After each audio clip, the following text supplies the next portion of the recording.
Cette semaine au podcast Ordinaire, j'ai eu une incroyable entrevue avec Nicolas Duvernois, qui est le fondateur de Romeo Gin. On a parlé de Pure Vodka. On a parlé de son passage dans l'œil du dragon aussi. Il a été vraiment généreux aujourd'hui. On a vraiment eu un bon vibe tout le long. Juste des belles questions, des belles réponses. Très, très le fun comme entrevue. Si vous l'appréciez, vous pouvez laisser un 5 étoiles sur Apple Podcasts, Spotify, YouTube et compagnie. Sinon, guys, bon épisode.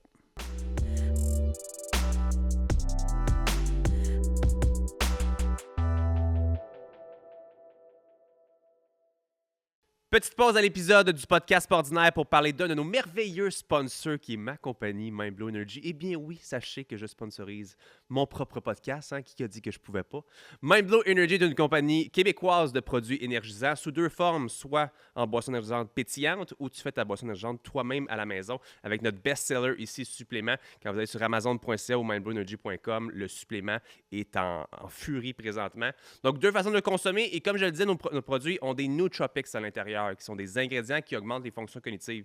C'est pas juste de la caféine, c'est vraiment des ingrédients qui aident au focus, à l'énergie longue durée sans le crash, mémoire, clarté mentale, vous allez voir, c'est vraiment cool et je le répète, vous avez deux différents choix. Et petite primeur, nouveauté maintenant avec la sans caféine de Mindblow. Si vous aimez les effets des nootropics pour justement être plus concentré, plus focus, mais que vous voulez encore consommer, je sais pas, du café, une autre boisson, ou si vous voulez pas de caféine du tout, c'est le nouveau choix à faire.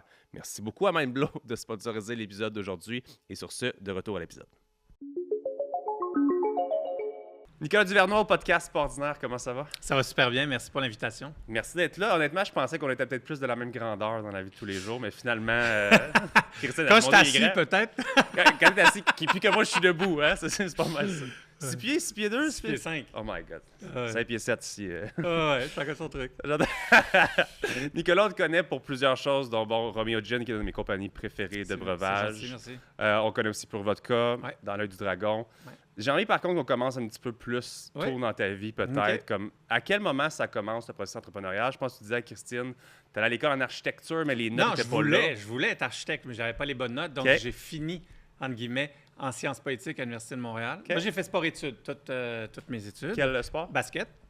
Okay. Non, pas pour vrai.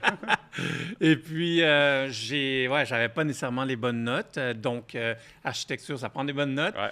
Et j'ai pas pu le faire, malheureusement. Mais c'est en sciences politiques que j'ai découvert l'entrepreneuriat.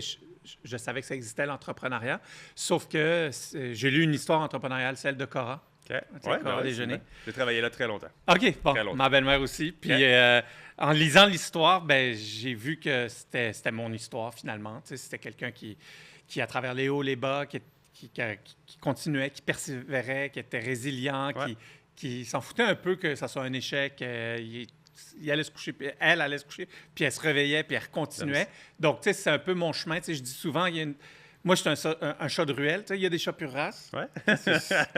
Puis elle était plus chat de ruelle, puis j'étais comme, moi aussi. Okay. Donc, c'est comme ça que j'ai découvert l'entrepreneuriat, surtout en découvrant que c'est avec des idées que tu peux faire quelque chose. Ouais. Puis j'ai toujours eu des idées, donc c'est comme ça que, vraiment, je me suis dit, oh shit, je suis entrepreneur. As-tu un diplôme en sciences politiques? Oui, j'ai un baccalauréat en sciences politiques. Okay. Oui, c'est très important. J'ai adoré mes études. Okay. Je suis donc politologue de formation. J'adore la science politique, la géopolitique aussi. Et le monde des affaires, c'est une autre passion que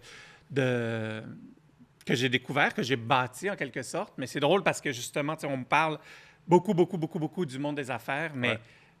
ceux qui me connaissent là, le savent. Puis ça fait quand même 7 ans que je suis à RDI dans une émission où on parle aussi de politique, d'économie, de société. Puis ça me passionne tout autant. Puis les deux univers vont l'un dans l'autre. Si tu es un entrepreneur qui ne sait pas ce qui se passe sur la planète, je donne pas cher de ton futur. OK. Trouves-tu vraiment justement qu'avec l'école, tu as peut-être quand même acquis, là, tu l'as dit, avec la politique, veux pas, c'est devenu un petit peu... Y a-tu d'autres choses que tu sens qu'aujourd'hui, tu mets quand même encore en pratique? J'ai pas un gros parcours scolaire. Puis de mon côté, au contraire de toi étant plus jeune, j'étais performant à l'école, mais je pense que l'ego m'a fait lâcher jeune quand j'ai commencé à avoir des échecs, des difficultés. Ouais. Ça a été de l'ego mal placé qui est comme, non, c'est pas pour moi, je fais autre chose. Mm-hmm. Ça m'a souri après d'être beaucoup dans la pratique, donc d'apprendre l'entrepreneuriat, etc. Mais est-ce que tu vois quand même ton parcours scolaire comme étant vraiment quelque chose qui t'a aidé tôt dans ta carrière? Absolument. Ouais? Absolument. Ben, tu sais, aujourd'hui, j'ai 3 enfants. Puis c'est sûr que moi, l'école, c'est très important juste pour l'assurance. Tu sais, le diplôme, c'est une assurance que tu as quand tu n'as plus rien d'autre. Au moins, tu peux aller chercher un emploi. Puis aussi, aujourd'hui, à quel point c'est important avec le niveau de la vie, d'avoir un bon emploi, bien rémunéré pour faire vivre ta famille, pour te faire vivre toi-même. On peut très bien réussir sans école. Cependant, pour se donner le plus de chances possible, je dis tout le temps, va finir ton école. C'est sûr que rendu à l'université, c'est un autre type d'études. C'est rare que tu, entre guillemets, t'emmerdes à l'université parce que tu étudies dans un domaine que tu veux. Les professeurs, c'est des adultes. Toi, tu es aussi un jeune adulte. Fait que tu as des discussions, tu as des échanges avec le monde complètement différents qu'au secondaire où on te gave un peu. L'idée, c'est vraiment de réussir à traverser les années moins de fun à l'école pour que ça devienne le fun. Puis c'est surtout, comme en sciences politiques, on fait beaucoup de travaux de recherche, des travaux de 15, 20 pages, 30 pages même des fois. Et ça m'a aidé à structurer ma pensée, ça m'a aidé à faire des plans d'affaires vraiment béton, ça m'a aidé à faire de la bonne recherche parce qu'aujourd'hui, il y a un gros piège. Tu vas sur Google, tu vas sur ChatGPT. Moi, je vais encore dans des bibliothèques, mais bref, pour ceux qui vont, tout est à portée. Alors, quand tu as tout, tu n'as rien. Oui, parce que c'est l'erreur aussi qui est l'erreur est apportée, la connerie est apportée. Surtout sur les réseaux sociaux et compagnie. Fait que, tu sais, il faut apprendre à filtrer. Il y a quand même beaucoup de travail à faire pour pouvoir décoder là, ce qui est vrai, pas vrai, peut-être vrai, ce qui est amélioré. Tu sais, une vraie nouvelle, mais comme on a mis un peu de stéroïdes dedans. Là, tu sais, donc, en tout cas, pour moi, ça m'a aidé. Puis ça m'a aidé à pouvoir me structurer. Parce que, tu sais, je suis un gars qui a beaucoup d'idées, très créatif. Donc, c'est très facile pour moi de me perdre. C'est une question que j'aime beaucoup poser parce que, justement, tout le monde a une réponse différente, que ce soit en business. Il y en a que c'est l'école sert à rien, puis d'autres comme toi qui sont peut-être plus comme l'école m'a vraiment été utile. Je trouve que c'est dangereux quand on dit... Il y en a qui ont qui sont fermés, tu sais, qui disent « Ah, ça sert à rien. » Non, c'est pas vrai que ça sert pas à rien. Ça n'a peut-être pas été servi pour toi, mais c'est pas vrai que ça sert pas à rien parce qu'on n'est pas tous pareils. Puis il y a des personnes qui ont besoin de l'école pour rester structurées. Il y a des personnes qui vont bâtir leur propre chemin de vie. J'aime pas ça qu'on va d'un extrême à l'autre. Blanc parce ou que noir. Ouais, blanc ou noir. Tu sais, en tout cas, ce discours-là, je trouve qu'il est pas bon pour le monde qui nous écoute parce que quelqu'un qui est en pleine décision va peut-être écouter quelqu'un et dire « Ah, ben, ça sert à rien », donc il va « Ah, ben, OK, ça sert à rien », puis ça va peut-être être une erreur pour lui ou elle. C'est ça aujourd'hui, hein? On se fait influencer plus que jamais. Ou est-ce que dans le passé, c'était peut-être quelqu'un à la télé une fois, une émission, peut-être ton ami, peut-être ton père, whatever. Là, maintenant, tu es constamment influencé par quelqu'un que tu connais pas du tout. Puis là, tu as... Je te reconnais pas, qui n'a pas la même victoire, pas la même réalité, pas le même bagage, pas... Puis ça va être de plus en plus complexe aujourd'hui de pouvoir bien vivre dans la vie, là, parce qu'on s'entend que les emplois, surtout avec tout ce qui est intelligence artificielle, ça va être des emplois très qualifiés. Fait que, tu sais, si tu vas pas à l'école, là... puis quand je dis l'école, tu peux devenir plombier, il n'y a absolument rien de mal. Au contraire, il n'y en a pas assez. Tu ferais une super carrière, ou même grutier, tu sais. Mais moi, je trouve que c'est dangereux, le monde qui ont des prises de décision tranchées. Qui sont pas ouverts à écouter ne serait-ce que l'argument de l'autre. Puis tu n'es pas obligé d'être d'accord avec. Mais juste le fait de l'écouter, tu vas peut-être te dire, ouais, OK, ça sert pas à rien, ça sert pas à moi, mais ça sert peut-être à quelqu'un d'autre. J'aime ça parce que tu viens de définir le podcast au complet. Parce que le but de lancer ce podcast-là, c'était vraiment ça, d'avoir des sujets qui sont hors de l'ordinaire. Donc, des fois, c'est vraiment des trucs que je suis complètement contre. Mais je vais toujours prioriser l'écoute. Parce que si pour toi, c'est pour et pour moi, c'est contre, j'aimerais ça savoir pourquoi toi, c'est pour. Et peut-être qu'il y a 2-3 variables que je vais faire comme tu as raison. Souvent, le monde s'exprime mal.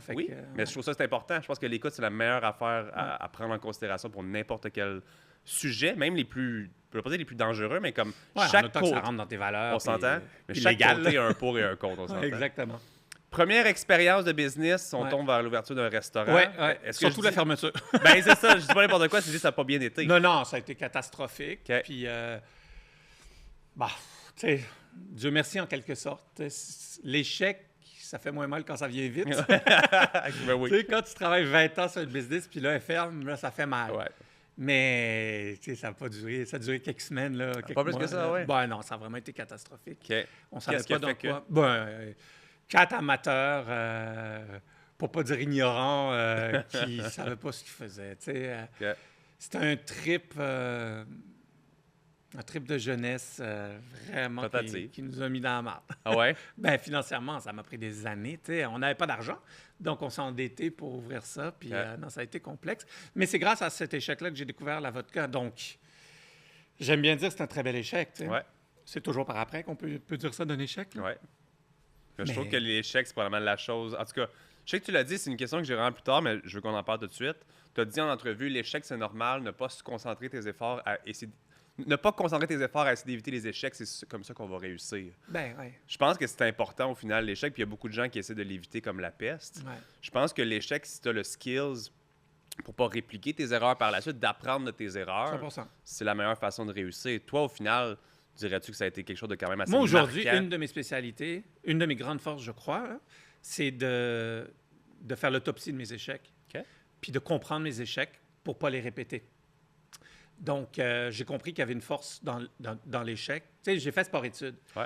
Puis tu commences jamais une saison en te disant « Hey, on va gagner tous les matchs. » Impossible. Ouais. Le but, c'est de gagner le plus de matchs que tu en perds, Ouais. mais le but, c'est surtout d'être le plus préparé possible. Puis je crois que c'est pas pour rien qu'on va jouer 12, qu'on va faire 12 heures de pratique pour 1 heure de match. C'est parce que c'est dans la pratique que tu te donnes le plus de chances pour cette heure-là. Après, l'échec, c'est plurifactoriel. Tu sais, ça peut être parce que tu te sens pas bien, ça peut être parce que tu n'as pas suivi le plan de match, ça peut être parce que l'autre est meilleur que toi. Ouais. Et ça, il faut accepter là, qu'on n'est pas les meilleurs au monde. Mhm. Ça peut être une multitude, que tu t'es blessé, whatever. Tu sais, ça peut être une multitude de raisons. Après, le gros danger de l'échec, c'est que le monde se définit aujourd'hui par l'échec. OK. Il se définit, d'ailleurs, autant par le succès que par l'échec. Ouais.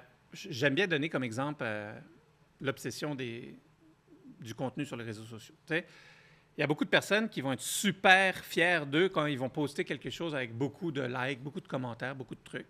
Puis ils vont se remettre en question là, pendant des jours s'ils posent quelque chose puis ça ne marche pas ou s'ils reçoivent un mauvais commentaire.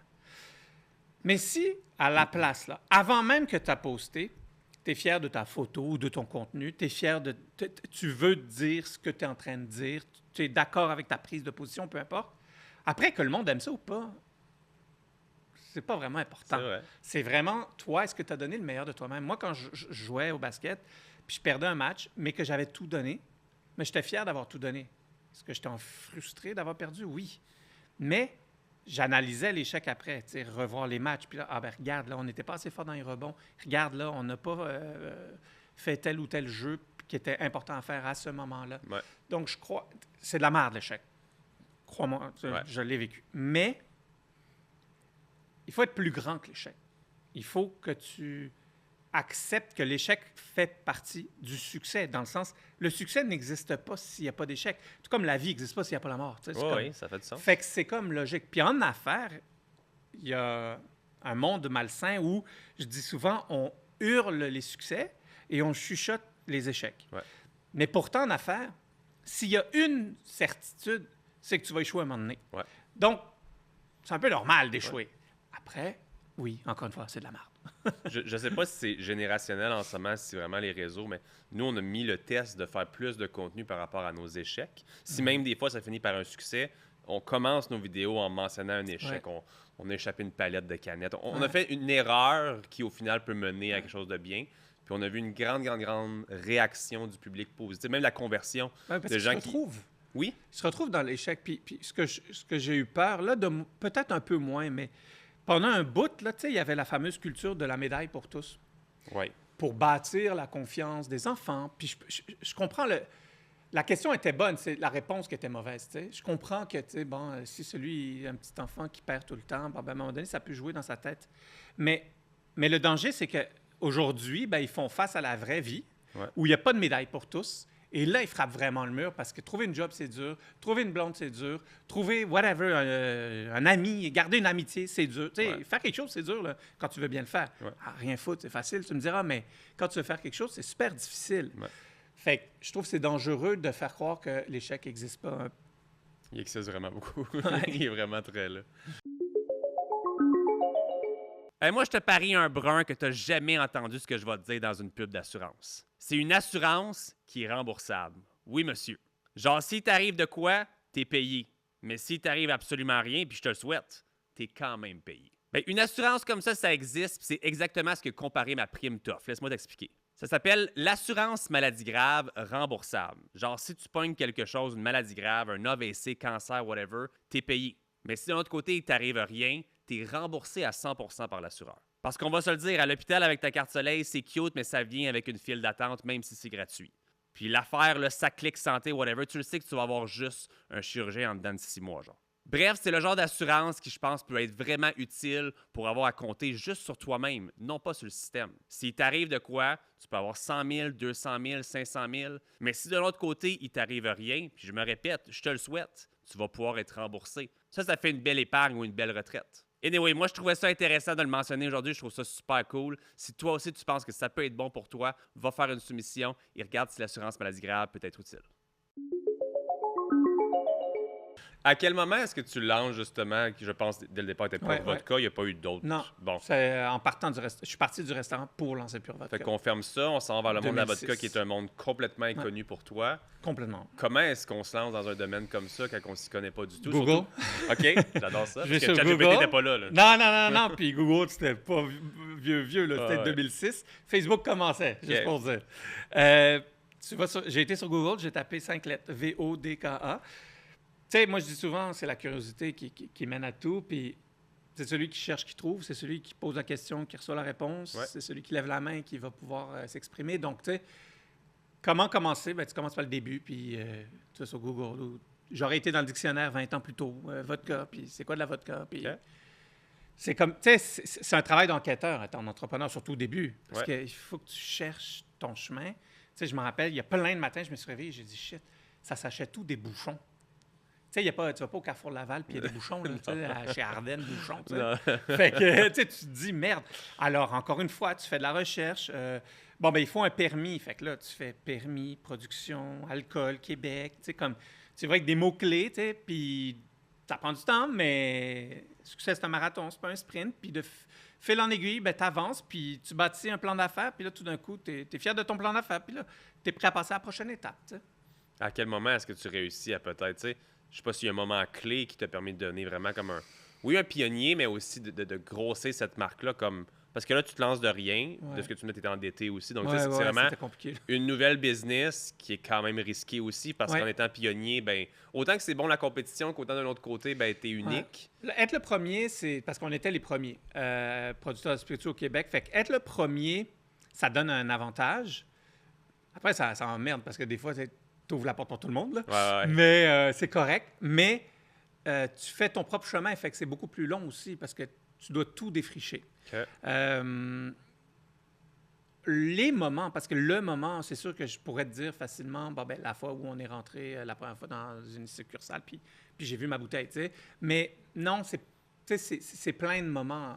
Tu sais, je me rappelle ma première commande de bouteille quand je l'ai reçue, tu sais, je me rappelle d'avoir trouvé l'eau pour la recette, je me rappelle d'avoir développé une entente avec Michel Jaudoin, qui est notre producteur depuis jour 1, qui est de la cidrerie Michel Jaudoin, tu sais, parce que j'ai fondé ça avec ma femme, Caro, elle était ma nouvelle copine dans le temps, et puis, tu sais, je me rappelle de plein de micro-moments que sans ces micro-moments-là, je me rappelle d'avoir acheté purevodka.com sur GoDaddy. OK, c'est bien. Tu sais, combien de sites j'ai acheté que je n'ai jamais utilisé?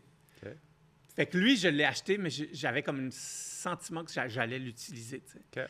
Puis c'est vraiment drôle parce que ça m'a pris des années. Aujourd'hui, on peut faire des sites web là, tu vois, sur Canva, puis c'est fait, là. Mais avant, même, il fallait que tu payes comme 30 000 $. Tu sais, j'avais pas d'argent. J'ai eu purevodka.com pendant 8 ans, je crois, avant d'avoir quoi que ce soit, tu sais. Mais je te dirais que... Alors, tous ces moments-là font en sorte... C'est important, tu sais. Je veux pas définir un moment parce que il y a des moments qui sont des détails, mais qui sont importants. Ouais. L'ouverture de mon premier compte en banque corporatif, sur les chèques, c'était écrit Pure Vodka Inc. Il n'y avait pas plus d'argent dans la banque, mais oh wow, je suis une entreprise. C'est Inc. Ouais. C'est des moments où il y a le romantisme en affaires encore. Là, y avait-tu déjà ce monopole-là de la SAQ à ce moment-là? Oui, ça fait 120 ans la SAQ. OK, à ce point-là? Oui, c'est super vieux. Déjà, ce modèle-là, modèle qui, d'ailleurs, si on peut en parler 2 minutes, qui est 100%. Excellent, là, autant producteur que client. Nous, on vend dans plein de pays à travers le monde. Moi, je voyage beaucoup. Je suis moitié français, moitié québécois, là, ou 100% français, 100% québécois. Donc, j'ai de la famille des deux bords. Il n'y a pas un modèle qui est meilleur que ça. Là. Moi, je défends bec et ongle à SAQ comme modèle, autant pour le client que comme consommateur. Et donc, il faut apprendre à vivre avec. Tu sais, un autre exemple. on parlait du monde qui était fermé. La SAQ, il y a du monde aussi qui sont stockés sur ce système-là, là, comme, qui sont... Mais quand tu es un entrepreneur, il faut que tu danses le tango. Il faut que tu navigues à travers les branches. Fait que la SAQ, elle est là, elle ne changera pas. Ouais. Alors, ferme ta gueule, puis contourne. Essaye de... Tu sais, comme, travaille avec ou travaille pas avec, mais tu sais, c'est comme... Je trouve qu'on perd... En même temps, ça me dérange pas parce que moi, je suis pas comme ça, mais je regarde beaucoup d'entrepreneurs qui m'appellent, puis je conseille, puis blablabla. Puis ils perdent tellement de temps avec des trucs qu'ils ne contrôlent pas, plutôt que mettre tout ce temps-là sur des trucs qu'ils contrôlent. Ouais. Donc, tu sais, tu l'aimes ou tu l'aimes pas, le modèle, c'est même... Who cares? Ouais. C'est le modèle. Tu sais, t'aimes-tu ça de brosser les dents? Non, mais il faut que tu te brosses les dents, OK? Tu sais, c'est comme... Ouais. Je trouve que... Ouais, on perd beaucoup de temps à sur des niaiseries, là. Mais toi, en tant qu'entrepreneur comme ça, de dire avec la SAQ que c'était plus simple, on le vit en ce moment, là, d'essayer de rentrer à gauche, à droite, d'essayer dans Sobeys, Métro, Costco. D'ailleurs, il y a énormément, oui, justement, moi aussi. Goûté. Donc, tu me dis le limonade rose? Celle-là. J'ai laissé la froide en plus. Oui, merci, c'est gentil. Toi, tu prends la tablette. La tablette. Cheers. Merci beaucoup d'être là encore. Je bois pas beaucoup de boissons énergiques. Si je commence à courir sur la table, tu me le diras. Ouais, c'est ça. Si tu parles. Ah, c'est bon, ça.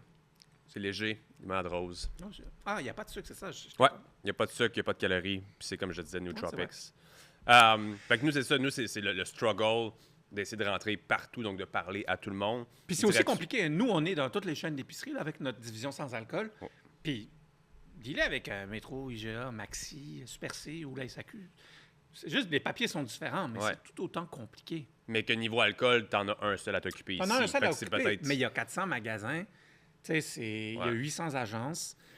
Ils s'occupent de tout parce que quand ils passent les commandes, ils viennent chercher à la distillerie dans des camions réfrigérés. C'est bien entreposé.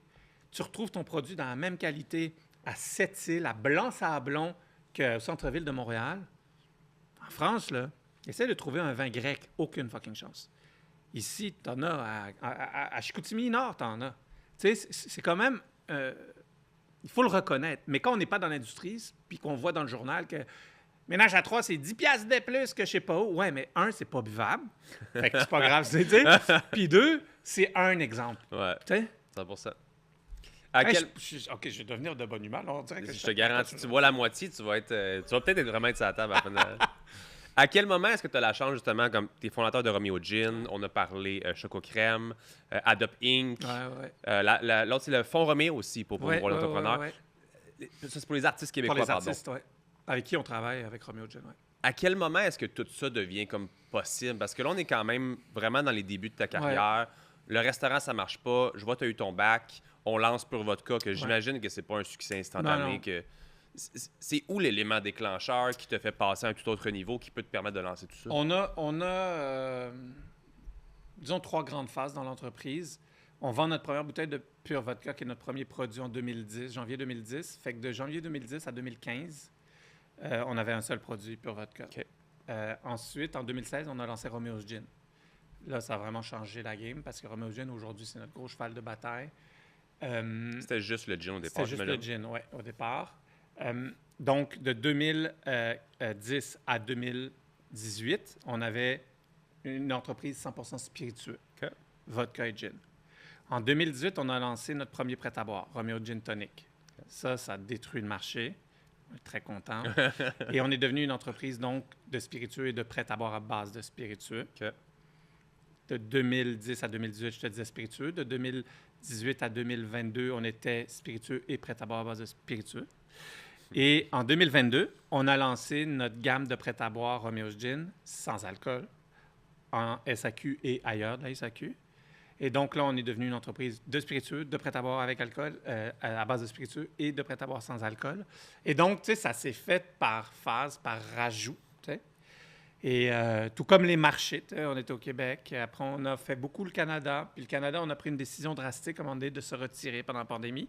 Parce que c'est un pays qui est beaucoup trop grand pour très peu de monde. Ouais. C'est 30 millions de personnes. La ville de Mexico a 30 millions de personnes, on s'entend. Mais sur 6000 kilomètres, une bande à 1 heure de la frontière des États-Unis, tout le monde. Fait que, à Montréal, à Toronto, un peu Calgary, un peu Colombie-Britannique. mais c'était beaucoup trop complexe de développer tous ces marchés-là. C'est tous des monopoles d'État, donc le gouvernement comme la SAQ, partout. Fait qu'on a décidé de se concentrer sur notre marché français. En France, ça va très bien. Et puis aussi en Asie, au Japon, avec Romeo's Gin. Je savais pas ça. Oui. Et donc, puis on a quelques autres marchés en Europe aussi. On a une personne qui est responsable de l'Europe, qui est basée à Paris. Et puis, c'est comme ça là, qu'on... Mais tu sais, ça, aujourd'hui, je le dis, mais ça fait 15 ans qu'on en a affaire. Là. Ça s'est construit petit par petit, avec bien des problèmes, avec une pause de 4 ans. Là. On a lancé des produits pendant ces années-là, mais la pandémie, ça a été complexe pour tout le monde. Pour tout le monde, ben oui. Ça a été une réalité qu'il fallait accepter, ça aussi, de vivre avec. Et puis, il fallait naviguer, puis innover, puis s'adapter. Donc là, en ce moment, Romeo Gin, est-ce qu'on peut dire que c'est international ou est-ce que c'est quand même... Oui, bien, dès que c'est plus que 2 pays, selon la dit comme définition, ça. mais tu sais, on n'est pas dans tous les pays, bien entendu. On choisit nos marchés. Donc, je te dirais que nos marchés principaux, c'est vraiment le Québec, la France. Le Japon, on l'aime beaucoup. C'est compliqué à travailler. Il est loin, ce pays-là. Oui. Et puis, on espère pouvoir lancer aux États-Unis. On a failli déjà lancer aux États-Unis 2 fois. Mais en affaires, tu sais, timing is everything. Puis, c'est plusieurs millions d'investissements. Ouais. Tu ne prends pas cette décision-là comme ça. Puis les 2 fois, ça a été bon qu'on ne l'a pas fait. Donc, tu sais, des fois, il faut savoir jouer aux échecs en 100%. affaires. Et puis, Parce que des fois, tu sens qu'une bonne décision, mais ça peut carrément puis... remuer le couteau dans la plaie. Au Oui, final, ça peut coûter cher, puis ça peut être une catastrophe. Puis on a eu 2 années complexes en 2023, 2022, 2023, là, même un bout de 24. L'après-pandémie a été très complexe avec l'inflation, avec la baisse de consommation, avec les taux d'intérêt, on avait acheté une business qu'on a fermée, avec, tu sais... Fait qu'à un moment donné, il faut que tu choisisses tes combats. Tu ne peux pas attaquer partout en même temps. Ça, c'est une grosse erreur là, de s'éparpiller. Parce que s'éparpiller, ça peut bien réfléchir, ça va. Mais quand ton siège social, entre guillemets, là, ton propre marché, tu as des challenges, il faut vraiment revenir pour défendre le fort, pour pouvoir repartir. C'est pas toujours... Le monde pense qu'une entreprise en croissance, c'est toujours ça. Non. Ça peut être ça, ça remonte, c'est pas... je n'ai pas pris 30 livres là, pour rien. Ça paraît pas du tout. Je fais 6 pieds 5, c'est pour ça. Tu l'as parlé de même s'éparpiller, ça me fait penser à une question que j'avais un peu plus tard. Est-ce que tu trouves que des fois en affaires, ou est-ce que tu t'es déjà posé la question, à quel moment est-ce que c'est assez? Il y a beaucoup d'entrepreneurs qui sont comme le grind, plus. Es-tu ce type de personne-là ou le vois-tu? Parce que je pense que vous aurez sûrement eu l'opportunité d'être dans encore plus de pays. Puis de vendre même. On a déjà été approché plusieurs fois, mais... y a-t-il un moment que c'est souvent, c'est le marché qui dicte cette décision-là, malheureusement. Tu sais, comme là, on a une vingtaine de produits, disons. Tu sais, prêt à boire avec alcool, sans alcool, plein de différentes de sortes, là. Mais c'est parce que si tu ne lances pas d'innovation, tu perds ta place. Donc, tu es un peu obligé de lancer des innovations. Pire, il y a des produits qu'on retire qui vont bien, mais on retire des tablettes pour pouvoir en rentrer d'autres. Ça, je déteste ça. Moi, j'aime les produits. Tu sais, disons, je vais prendre Romeo Gin Tonic, notre premier prêt-à-boire 2018. On est en 2025, il est encore numéro 1. Il est encore là. Et là, ce produit-là, c'est un vrai succès. Moi, un succès d'un jour, puis après, tu le changes pour un... Tu peux pas bâtir quelque chose de périn, là, de long terme, comme ça, à mes yeux. Tu sais, des quick success, c'est épuisant. Puis à un moment donné, tu frappes le mur. Mais on est obligé. Cependant, en termes de croissance d'entreprise, il y a différentes écoles. Moi, je suis beaucoup plus dans la croissance d'une entreprise profitable pour pouvoir réinvestir, pour pouvoir ne pas être toujours à la course au financement, plutôt que la croissance d'une entreprise par chiffre d'affaires. Donc, oui, tu fais 10, 15 millions de chiffre d'affaires, mais si tu ne fais pas une scène à la fin de l'année, tu es endetté. Tu es endetté, c'est très difficile à naviguer. Il y a des modèles comme ça. Plus de l'école de la profitabilité, de la rentabilité, de lancer des produits rentables avec des marges de profit qui nous permettent d'investir dans le produit. Quand on lance un produit, on ne se retrouve pas à bout de souffle. Non, on a un budget pour le lancement. On a un budget si ça ne marche pas aussi, parce qu'il faut des fois racheter du stock, tout ça. Tu sais, c'est vraiment, tu sais, j'ai une équipe exceptionnelle, puis ça, j'ai vraiment grandi en tant qu'entrepreneur de cette manière-là. surtout Pierre-Alexandre, notre chef des finances et de production, qui m'a montré comment être un entrepreneur de chiffres aussi. Parce que moi, j'étais juste un entrepreneur créatif. Donc, j'ai des idées, tu sais, mais une idée ne vaut rien si tu n'as pas la structure en arrière. Puis chaque personne en entreprise, que ce soit Stéphane, Gabriel, peu importe, Mathieu, chaque personne m'amène leur vision, leur approche, puis me permet de m'améliorer dans ma prise de décision. J'aime ça. Parce que c'est vraiment un petit peu le même struggle que j'ai des fois présentement. Je pense qu'en vieillissant, à un moment donné, tu commences à te découvrir en tant qu'entrepreneur aussi, puis tu découvres tes forces puis tes faiblesses. Puis tu te rends compte, justement, on a parlé de parcours scolaire. C'est peut-être ça le petit manque que j'ai eu d'école, d'avoir peut-être un peu plus l'intérêt des chiffres, des trucs. Ouais. Où est-ce que Moi aussi. la créativité, on en mange, je veux dire, j'en manque pas. Mais des fois, le côté chiffre ou autre, puis dirais-tu que d'avoir justement autant de produits comme ça, est-ce que des fois, c'est plus intéressant et profitable de kill un produit qui remplit peut-être pas qu'est-ce qu'on aimerait que de doubler sur un produit qui fonctionne déjà ou que tu as vraiment envie qu'il fonctionne? Tu sais, des fois, il y a une nouvelle sortie d'un produit, puis... Nous, on produit, tu sais, on est quand même très gros, donc on produit des grandes quantités de produits qu'on lance. Fait que, tu sais, si on lance un produit puis qui fait pas... notre industrie calcule en caisse. Okay? Une caisse dans notre industrie, c'est une caisse de bouteilles de vin. 9 litres, 12 fois 750 millilitres. Tu sais, 12 bouteilles de vin, des caisses de 9 litres. Et donc, nous, qu'on lance un produit, tu sais, pour que ça vaille la peine qu'on le garde parce qu'on investit derrière, puis on a aussi un coût d'entreprise, il faut qu'on fasse 10 000 caisses. Tu sais. Ce qui est énorme pour monsieur, madame, tout le monde, mais pour n'importe quelle entreprise, sauf que nous, tu sais, versus d'autres entreprises, on a, malgré le fait qu'on a plusieurs produits, on a très peu de produits versus d'autres joueurs. Tous nos produits font beaucoup de volume, parce que dès qu'un produit ne fait pas de volume, on le retire. Même des produits qu'on aime. Mais des fois, c'est pas simplement parce qu'il ne fait pas de volume qu'on le retire, c'est qu'il nous coûte trop cher à runner, tu sais. Avoir 25 palettes d'un produit qui est dans un entrepôt, ça ne sert à rien, tu sais, s'il ne roule pas. Fait que tout ça est pris en compte. C'est vraiment pas juste « Ah, c'est un succès maintenant ». Non, non, c'est « Est-ce qu'il fait 10 000 caisses ?» Puis pour devenir aussi produit régulier à la SAQ, parce que, tu sais, il y a plusieurs types de classification que tu peux être à la SAQ. Produit régulier, c'est ce qu'on vise, là, la majorité du temps, donc qui est dans la majorité des SAQ tout le temps. Bon, ben c'est sûr qu'il faut que tu fasses un certain volume. Donc, en bas de 10 000 caisses, c'est dur, là, tu sais. Dans notre catégorie. Après, je ne te parle pas d'un Armagnac super rare, là. Ils vont faire 30 caisses, ils vont être contents.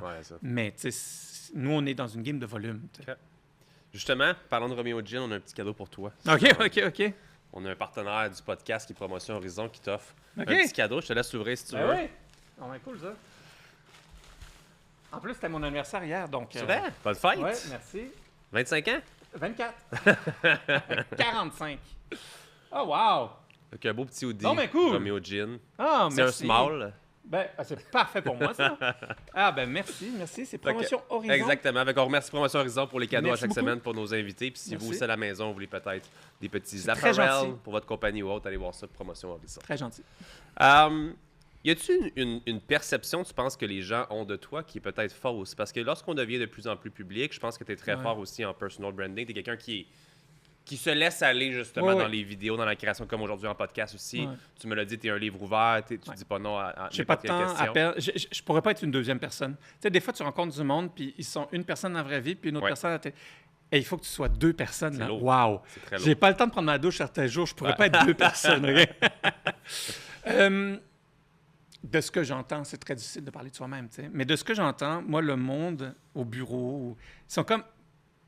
Eux, ils disent que je suis trop corpo dans mes réseaux sociaux. Pourtant, je fais des conneries. Okay.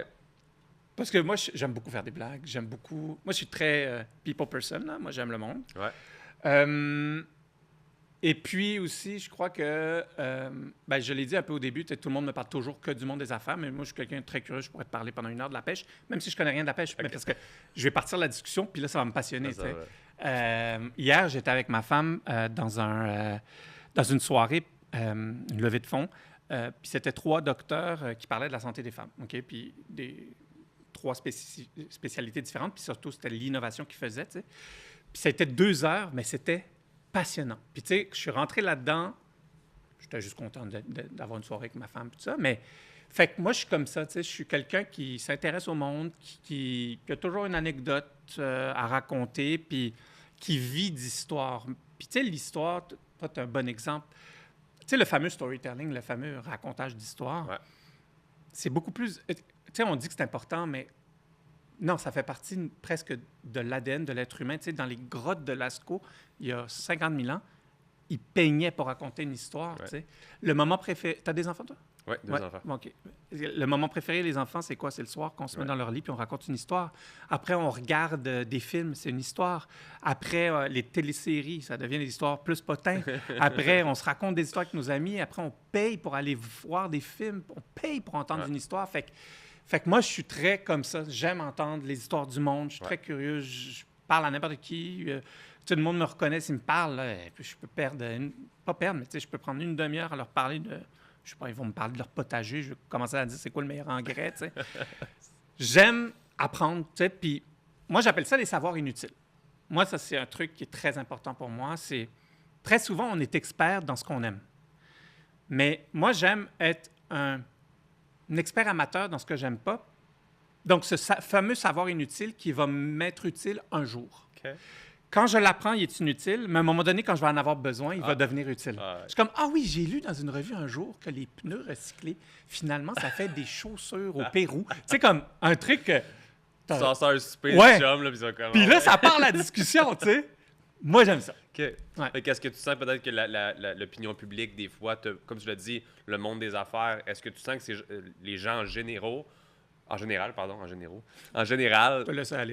moi, j'étais comme les gens généraux, là, les gens en général, est-ce que tu sens qu'ils te voient moins comme cette personne-là qui est open-minded, qui est capable de parler avec n'importe qui? Non, ben, encore une fois, tu sais, je vais prendre ce que le monde me dit, tu sais. Ils me saisissent bien d'un côté, tu sais. Souvent, ils disent « Ah, on aime ça, tu sais, vous êtes transparent, vous êtes humain. Ouais. Ça me fait rire, vous êtes humain. Oui, effectivement. Ouais. Je suis pas un avatar, tu sais. Non, mais tu sais, dans le sens, je suis très facile d'approche, là. Mais tu sais, comme...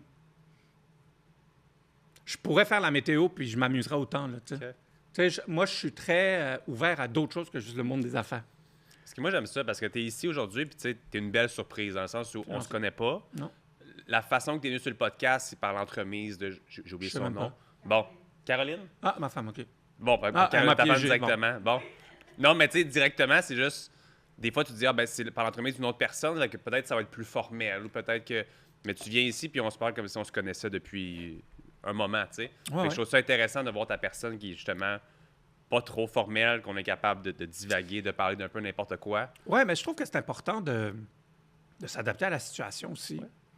Puis mais de rester soi-même. Mhm. Tu sais, moi, j'ai été pendant 4 ans, 3 ans, sur le conseil d'administration d'Investissement Québec. Tu sais, plus formel que ça, tu meurs, tu sais. Une banque d'affaires gouvernementale, prendre des décisions vraiment stratégiques. Mais j'étais comme ça aussi.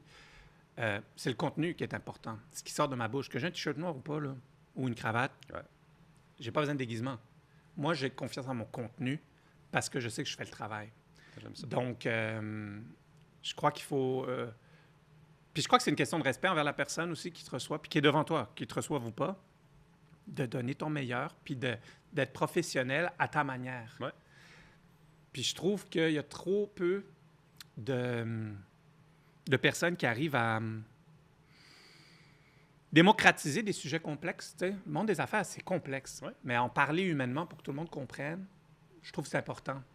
Un peu comme des vulgarisateurs scientifiques, des fois, qui sont très bons. Tu sais. Ouais. C'est important d'écouter ce monde-là parce que tu vois la vie différemment. Tu peux comprendre des sujets ultra complexes, enfin les comprendre. Tu sais. Ouais. Fait que voilà. J'adore ça. Petite pause à l'épisode d'aujourd'hui pour parler d'un de nos sponsors de ce merveilleux show qui est Shop Santé. Et aujourd'hui, on parle du produit du jour qui est les jouvences de mes amis de Nova Pharma. Vous savez que je suis un gars de canettes dans la vie. Et ceux-ci sont vraiment bonnes. Je ne ferai pas un fake, là, j'ai déjà goûté dans le passé. Ils sont vraiment bonnes. C'est leur nouveau pack variété ici qui a 4 différentes quêtes à l'intérieur. Celui-là ici, c'est cerise citron. C'est comme limonade à la cerise, je ne vais pas dire n'importe quoi. Là. Excellent. C'est du collagène dans le fond qui est pétillant.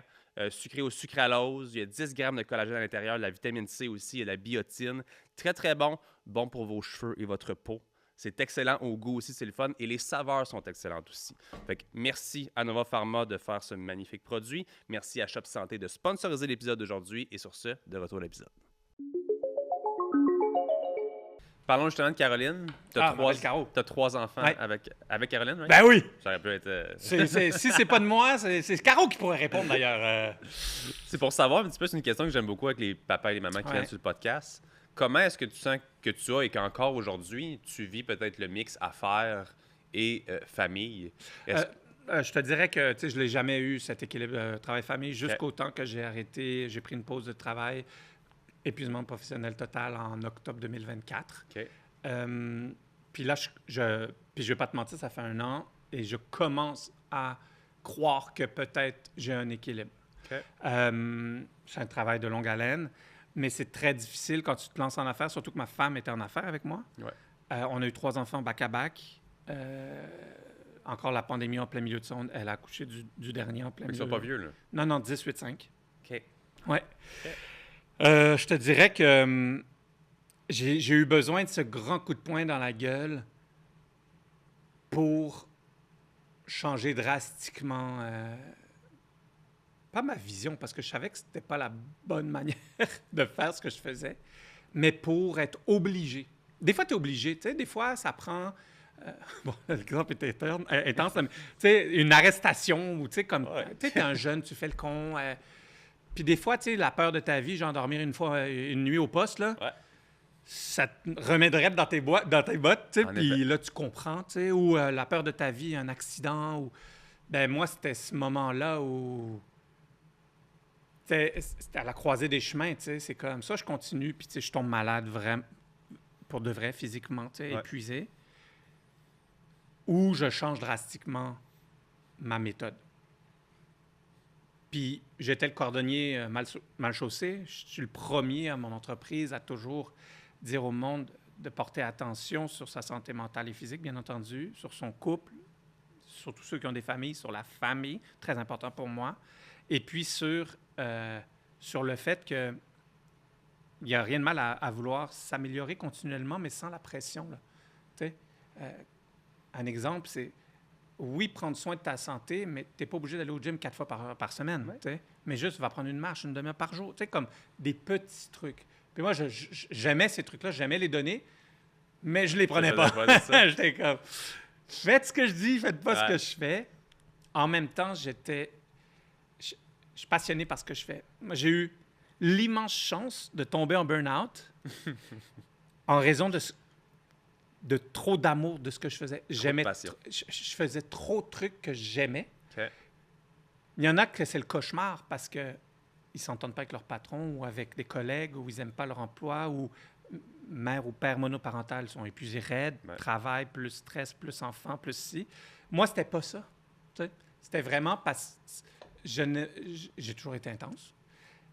Puis moi, c'était toujours 200 km/h ou rien. Mm-hmm. C'est pas la bonne manière. Je le savais jour 1. Mais à un moment donné, tu es pris dans un engrenage.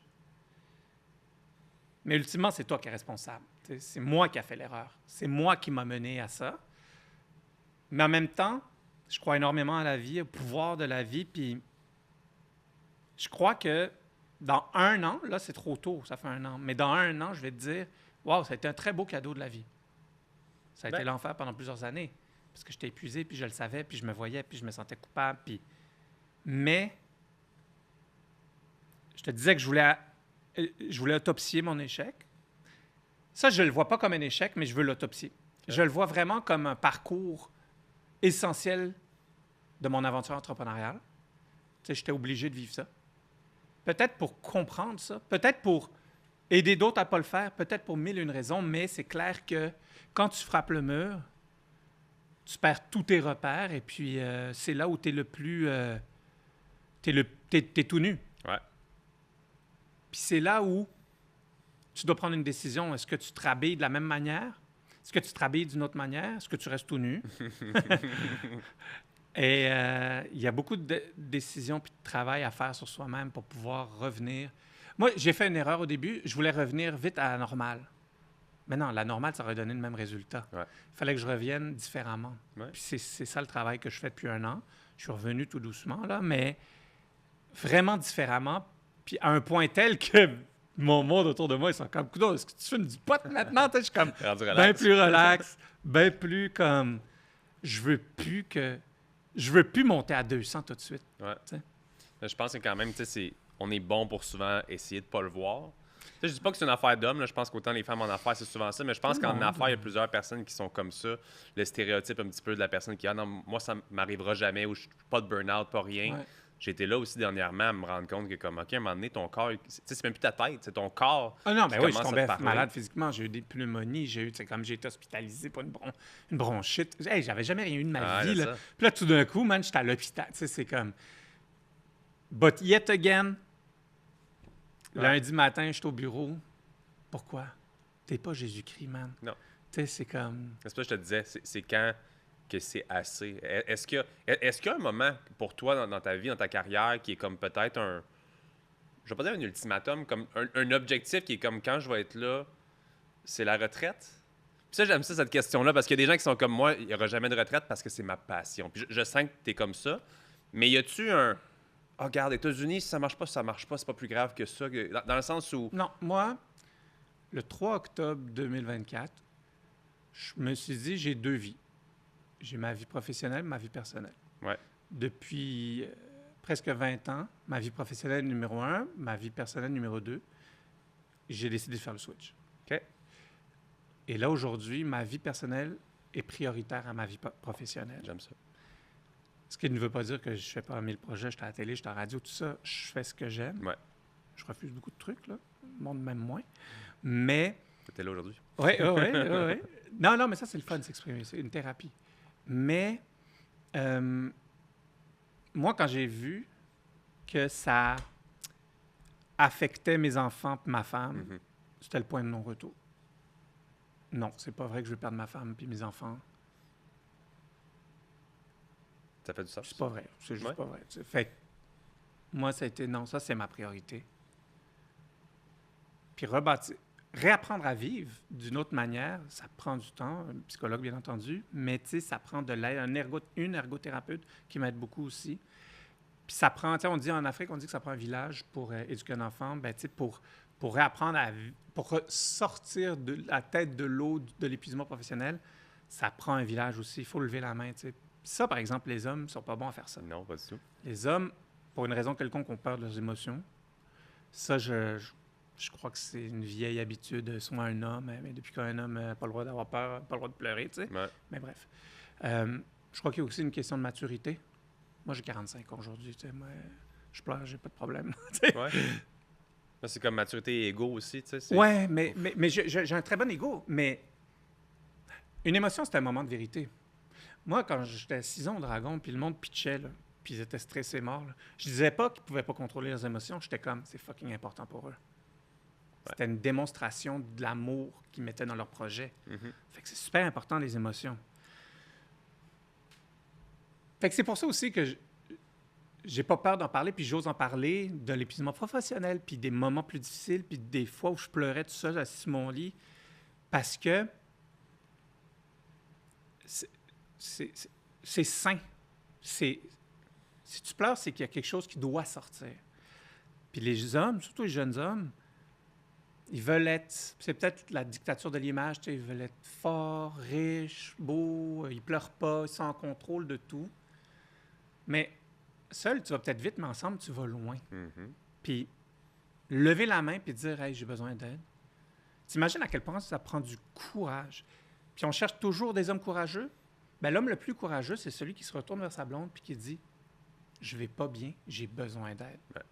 Ça, sa blonde, elle va le trouver sexy pas à peu près. Tu sais, plutôt que lui montrer son six-pack. Quoi que je veux un six-pack, là, on s'entend. Mais avoir le courage d'être qui on est, avoir le courage de ses émotions, Ouais. c'est pas tout le monde. Puis je trouve ça plate. Parce que il n'y a pas plus homme que moi, là. Tu sais, je suis très fier de ma masculinité, mais les émotions font partie de ma masculinité. 100%. Mais j'aime ça que tu puisses en parler comme ça parce que, tu sais, des fois, on te voit justement à la télé, à la radio, avec tes business et autres. Donc, on peut te mettre un certain statut de.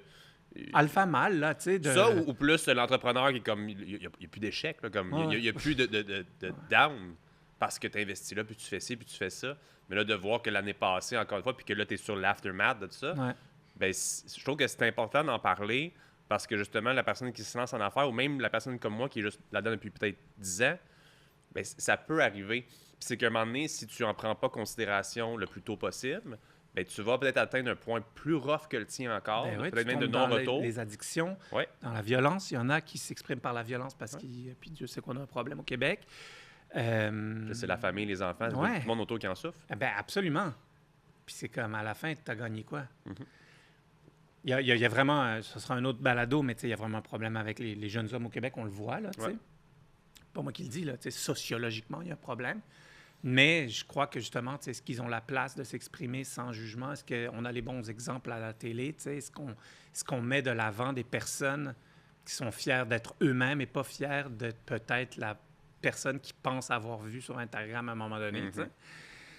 C'est un autre sujet. Puis, tu sais, Ouais. des fois, je parle de ça, puis je me dis, oh boy, tu sais, quelqu'un de 22 ans qui m'écoute, j'ai déjà eu 22, tu sais. Est-ce qu'il va dire, ah, c'est quoi ce vieux qui parle? Mais, man, que j'aimerais qu'il y ait 1% qui rentre dans sa tête, puis qui dit, ouais, c'est vrai, tu sais. Ouais. J'ai-tu besoin de prendre des stéroïdes vraiment pour avoir des gros muscles, là, tu sais? Tu as le droit d'avoir des gros muscles, là, mais tu sais, ta santé passe avant, là. Non? J'ai été là. Ouais. J'ai été là à 21 ans. Fait que, puis aujourd'hui, je suis justement l'advocate qui dit le contraire parce que ça te pourrit la santé. Puis de... Ouais. Parlant du Québec, justement, rapidement, on a parlé d'échecs plus tôt. C'est quelque chose qui revient quand même souvent auprès des entrepreneurs qui font des discours là-dessus. Est-ce que tu trouves que le Québec est particulièrement dur envers les gens qui ont Absolument. d'échecs ou envers les entrepreneurs? Ouais. Est-ce qu'on est vraiment, je vais l'appeler un microclimat, là, le Québec Société est distincte. ouais, est plus difficile envers les gens. Puis autant l'échec que la réussite. Parce Oui. qu'on va pointer du doigt, puis t'as réussi parce que ton père. Oui, aussi. oui. Est-ce que tu trouves qu'on est plus dur au Québec? Oui, oui, oui. Puis ça s'explique d'un point de vue. Là, le politologue sort en moi. Vas-y, j'aime ça. Ça s'explique sociologiquement aussi. Tu sais, jusqu'à dans les années 60, la religion dominait. Puis faire de l'argent, c'était pas bien vu. Être entrepreneur, entreprendre, c'était pas bien vu. On laissait ça aux anglophones ou à d'autres nationalités ou religions. Tu sais, les Juifs. Aujourd'hui, des fois, ça me fait rire. Tu sais, le peuple juif, on leur casse beaucoup de sucre sur le dos. Mais tu sais, pendant longtemps, on les a obligés d'être banquiers, d'être médecins, d'être avocats parce que tu sais, c'était pas pour les catholiques. Aujourd'hui, on leur on regrette qu'ils le sont comme ça, mais tu sais, on les a obligés. Bref, c'est un autre sujet, ça aussi. Mais au Québec, on a toujours eu un malaise avec l'argent. Et donc, autant la réussite que l'échec, c'est l'argent. L'échec, c'est la démonstration. Souvent, l'échec, les personnes disent comme pourquoi il a essayé? Tu sais, être né pour un petit pain, des fois, on l'est encore un peu. OK. Tu sais, donc, l'échec, c'est comme je le savais qu'elle n'allait pas réussir. Ouais. Dit la personne assise sur son bacon puis qui fait rien, mais quand même, tu sais. Et la réussite, c'est très personnel aussi, ça. Tu sais, tu sais, tout à l'heure, tu demandais, c'est quand la limite, tu sais, à combien de zéros dans ton compte en banque t'arrêtes, tu sais. Puis ça, c'est vraiment une définition que tout le monde a qui peut être différente. Donc ça, c'est complexe. Tu sais, certains réussissent très bien et ils font 80 000 par année. D'autres ne sont pas satisfaits de faire 5 millions par année. Donc, c'est super complexe. Mais c'est sûr qu'au Québec, on n'est pas du tout à l'aise encore avec l'argent. De plus en plus, il y a des bibites que j'adore, comme Luc, qui, n'a aucune honte à démontrer tous ses avoirs, et c'est correct. Il faut des exemples. Il mange beaucoup aussi de mauvais mots sur les réseaux sociaux. J'aime les commentaires, là. C'est pour ça que je m'en nourris pratiquement. Là. Mais tu vois, tu sais, aux États-Unis, il y en a des milliers qui font comme lui, puis qui sont... tu vas voir les commentaires, puis c'est drôle parce que les commentaires, c'est une analyse sociologique. Puis tu vois que le monde, c'est comme « Wow, félicitations! » Tu sais, ce qu'ici, c'est comme « T'as-tu besoin d'une autre Ferrari? » Tu sais, ben peut-être pas, mais ça te dérange en quoi, toi? Tu sais? Ouais. Mais moi, je suis plus discret dans mes affaires. Tu sais, moi, j'ai vraiment, dès le départ des réseaux sociaux, moi, ma vie personnelle, c'est ma vie personnelle. Ma vie professionnelle.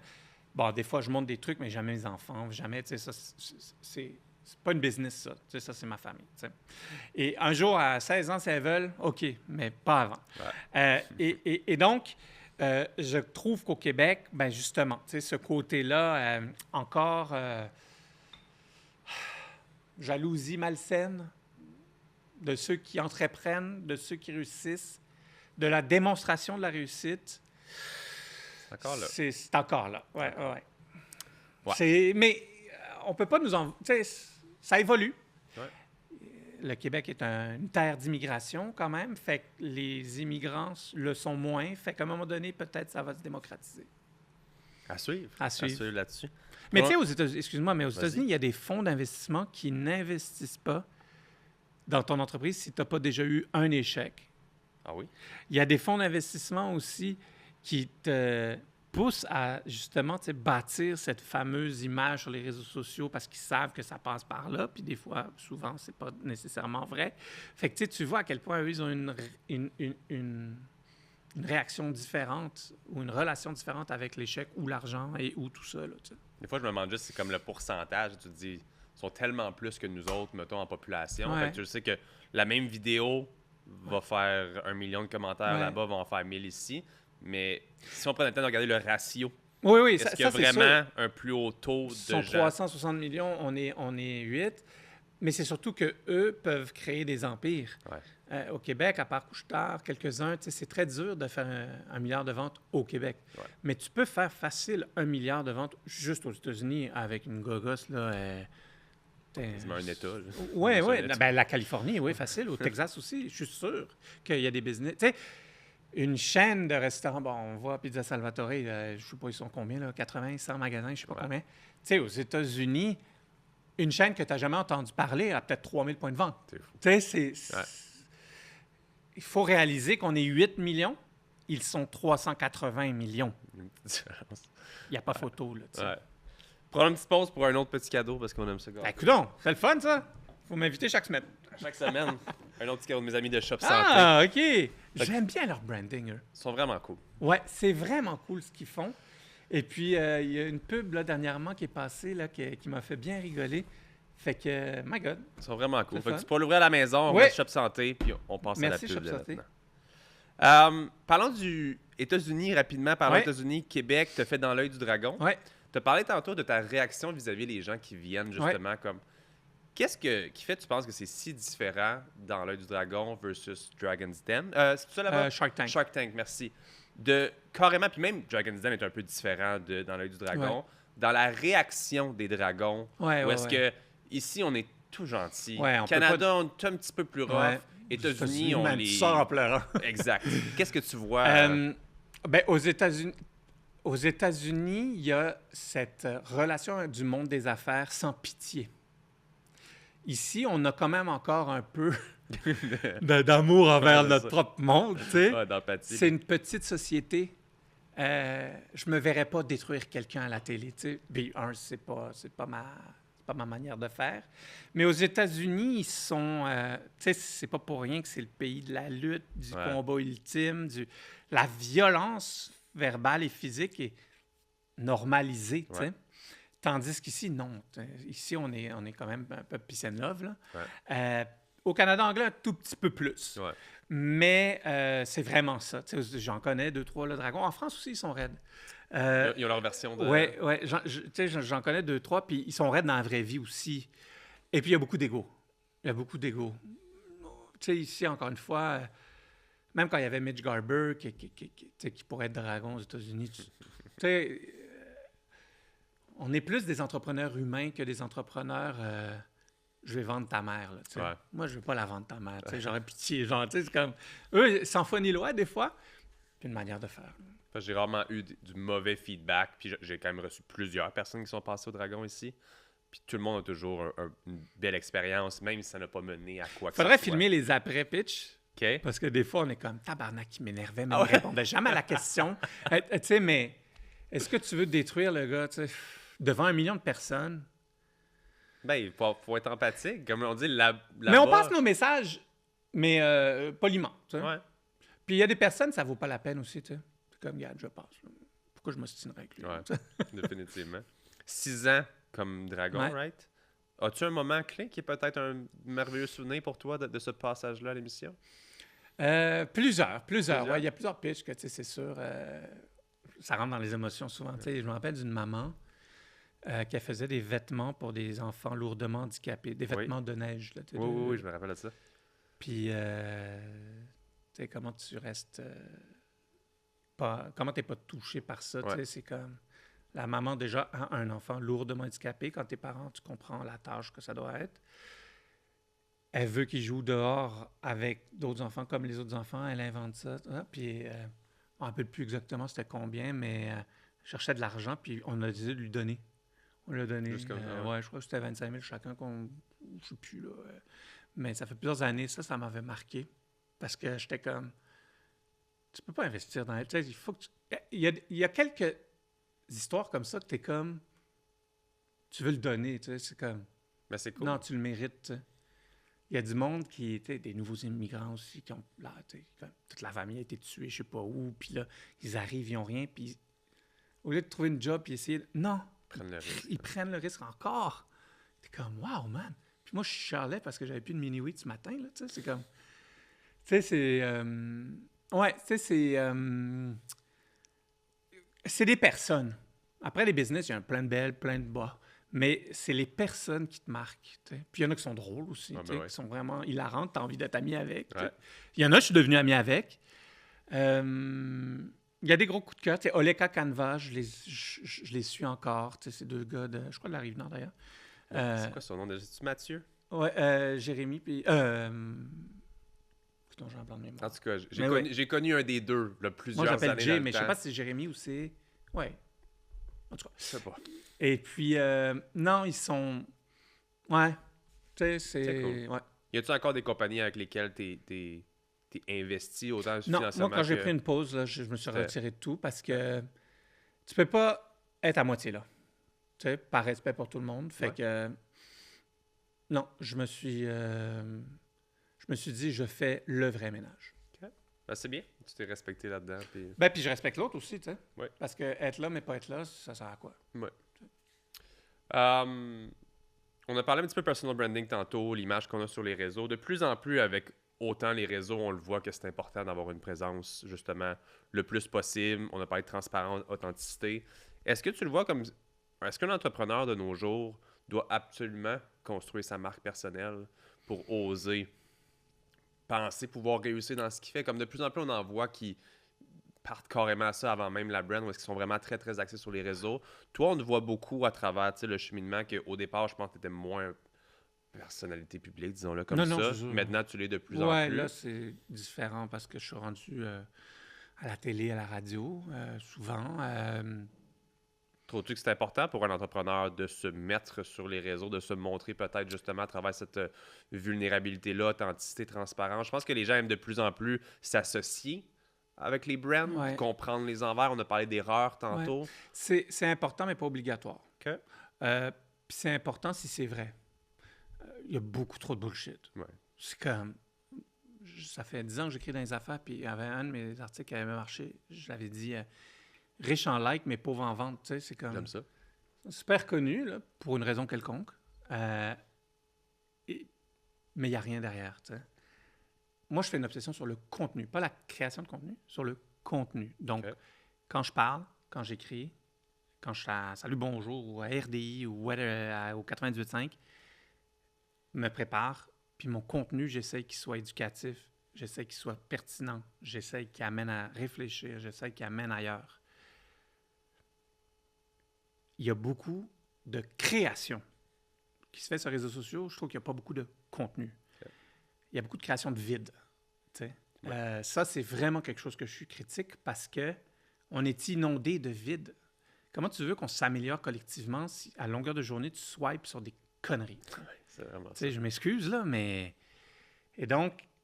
Et certaines de ces personnes-là ont quelque chose à dire. Donc, je comprends pas qu'ils jouent le jeu du... Alors, soit les filles sont tout nues, ce que je me plaindrais pas, mais quand même, il y a d'autres choses à vendre. Ouais. Soit les gars, bon, ben là, ils deviennent tous coachs de vie, là, ou je sais pas quoi. Tu sais, c'est... Il y a une recherche d'identité en live qui se fait. Avant, tu étais chez toi, puis tu faisais ton plan d'affaires, tu essayais tes trucs. Il y en a que je suis. Ils sont plus sur mon... Pourquoi je les désactive pas? C'est juste parce que c'est plus mon popcorn du jour. Mais ils changent de projet aux 2 minutes. Un jour, c'est ça. L'autre jour, là, tout le monde fait du yoga, tout d'un coup. Du bain froid, là. Tout le monde va dans le bain froid, là, puis là... Puis là, ils se mettent des trucs pour mieux respirer. Puis là, t'es comme... Puis la semaine d'après, ça va être une casquette qui va faire pousser les cheveux. Puis la semaine d'après, c'est l'importance des ongles. Puis t'es comme... Man, t'es en recherche. Genre, va voir un psychologue. C'est comme moins... C'est plus simple, là. Tu sais, c'est comme... Je trouve qu'on est à la recherche tout le temps du nouveau, plutôt qu'être soi-même et de créer du nouveau à travers soi-même. Je suis d'accord. Je trouve qu'il y en a quelques-uns que je suis, que c'est intéressant parce que... Non, mais tu vois qu'il y a une démarche, tu vois qu'il y a une logique, tu vois que c'est pas obligé. Tu vois, tu sais... Je trouve que c'est malsain parce que ça oblige plein de monde à faire plein d'affaires.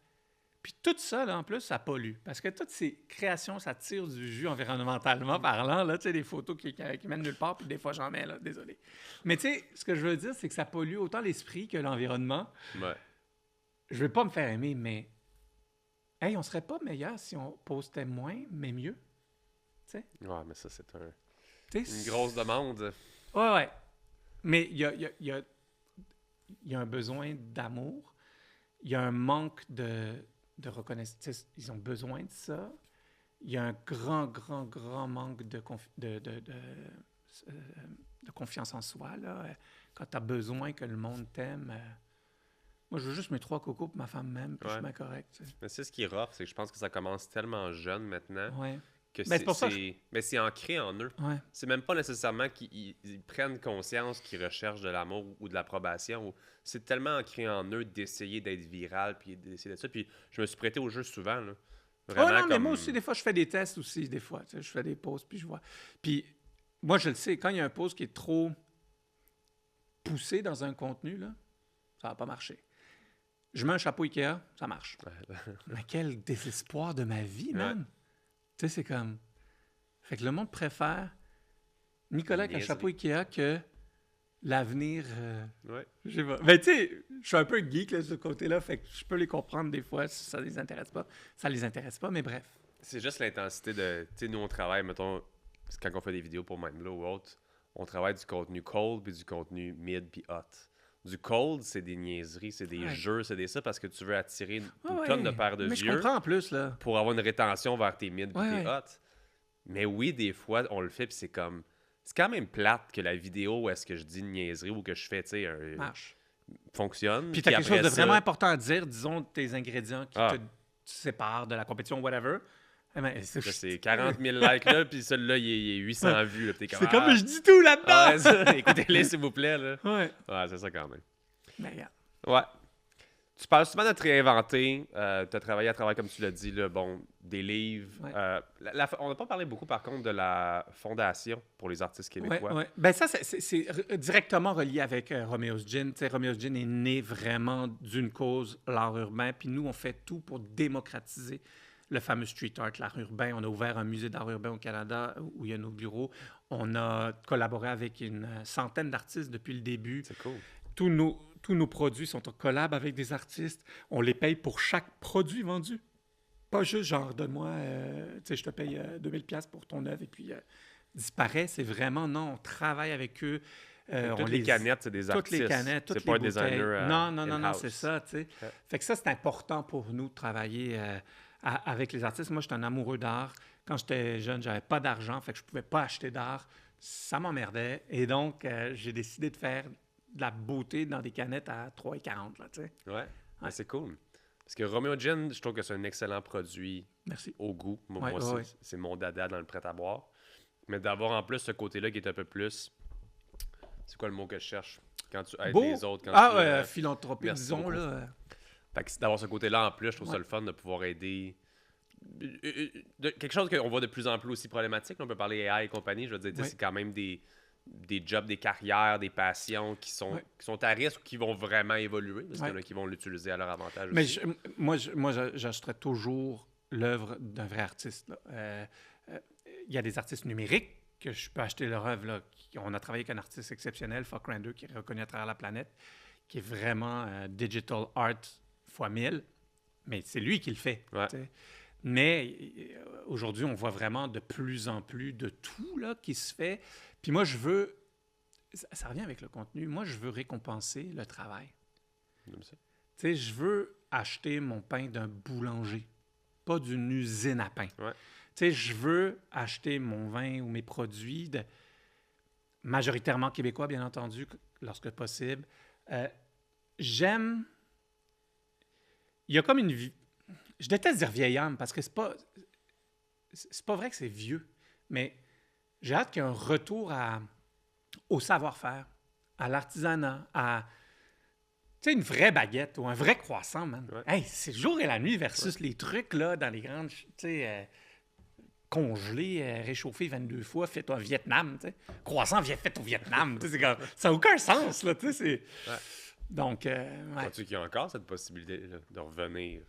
Je crois qu'il va avoir cette obligation de revenir parce que la mondialisation qu'on a vécue des 50 dernières années a montré ses limites aujourd'hui. Puis, avec l'explosion des coûts, les complications, les guerres, les batailles tarifaires, ben finalement, la baguette du coin de rue va redevenir l'option logique. Ouais. T'sais. Puis tant mieux, parce que c'est ça qui fait vivre nos collectivités. C'est pas la multinationale. Je suis d'accord. Si je te pose en terminant la question, c'est quoi la prochaine montagne à grimper de ton côté? Là, on a parlé tantôt de se réinventer par rapport à la situation qui est arrivée l'année passée. Donc là, une année où est-ce que tu as switch up un petit peu plus tes deux personnes. Comment tu vas... Mon Dieu. Il y a quelqu'un qui marche, là. On a là, c'est pas juste la climatisation. Là, on a les constructeurs au complet sur le toit. Là. Je repose ma question. C'est quoi? Moi, je crois que c'était un autre cadeau! Un toit! C'est quoi la prochaine étape pour toi? J'ai beaucoup de projets OK. que je réfléchis longuement parce que je veux être sûr de bien les faire. Bien sûr avec l'entreprise, mais d'autres aussi personnels. Et j'ai rien de défini pour une rare fois. OK. Comme là, je me laisse le temps encore de revenir sur Terre. Tu sais, pendant 1 an, j'ai travaillé et je continue à travailler extrêmement fort sur le nouveau Nicolas, en quelque sorte, personnellement. Mais le nouveau Nicolas, il va s'exprimer de quelle manière? Je suis en train de regarder comment il va s'exprimer. C'est intéressant. Ouais. Nicolas, merci beaucoup d'être venu sur le podcast. Merci à toi, Ordinaire. c'était C'était très vraiment intelligent. génial. On a pu parler de beaucoup de choses aujourd'hui. Bon succès pour la suite. Félicitations Merci. pour tes succès jusqu'ici aussi. Merci. Puis on J'ai reste- adoré, j'ai dit que c'était très intelligent. Je voulais dire que c'était très intéressant. Ben, Mais ouais. ça peut être intelligent aussi. Ça... Ton invité était vraiment intelligent. là. Mais c'était Merci, cool. Nicolas. Merci à toi. J'espère que vous appréciez l'épisode du podcast Ordinaire avec Nicolas Duvernois. Si c'est le cas, vous pouvez laisser un 5 étoiles sur Apple Podcasts, Spotify, YouTube et compagnie. Si vous avez un invité en tête ou peut-être vous-même, peut-être que vous n'êtes pas ordinaire, vous pouvez écrire dans les commentaires. On les lit à chaque semaine. Et sur ce, guys, à la semaine prochaine.